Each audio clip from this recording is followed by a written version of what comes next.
Buti naman good mood ka na. Ayun Pero, ilan ba yung nagpapasakal? Siyempre, masaya din ako kasi magkasama tayo. Oh. Talaga naman. Hoy! Gumagaling! Nandun mo yun? Yanig! Baka kilig. Ang guwapo kasi ng boyfriend mo eh. Alam ko na yung mangyayari dyan. Tigilan mo nga ako, Bebe Rex. Mahuhuli niya yung Alam mo ba ikaw mister lang may niyang baon? nakikiyapit. Oh, ito. Siyempre, ako din. Bakit mo inuunahan yung palabas? For me? Spoiler ka eh! Tiger Bonnet? Don Carlos, paulit-ulit lang naman ho yung mga nangyayari sa teleserye. greatest love of Wala kaming paki. Napakasip. Eh, gusto namin manood eh.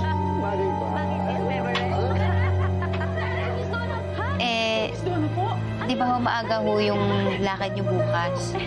Baka lang humalit kayo.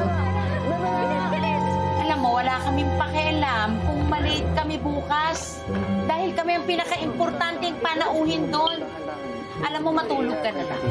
Kaysa naman i-spoil mo yung pinapanood namin. Don Carlos, hindi ho ba bawal na ho kayo magpuyat? Baka ho mapano kayo. Kailangan nyo lang mag-beauty rest.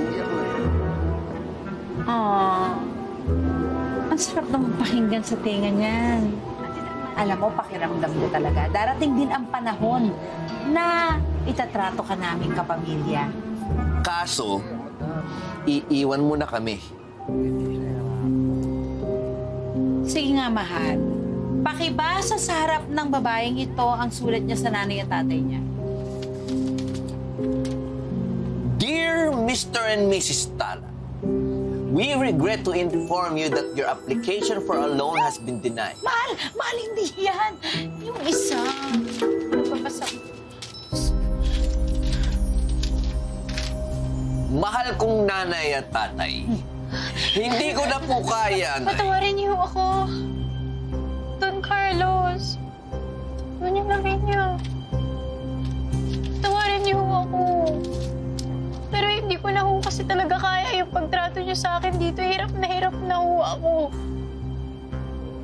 Huwag ho kayong mag-alala. Wala ho akong pagsasabihan. Pangako, wala po talaga. Tsaka, hindi ko na ho kukunin yung sweldo ko na hindi niyo naibigay sa akin. Palayaan niyo lang ho ako. Naiintindihan ka namin, Iway. Sana nga rin, mapatawad mo rin kami balang araw. Tsaka huwag ka mag-alala. Palalayain ka na namin.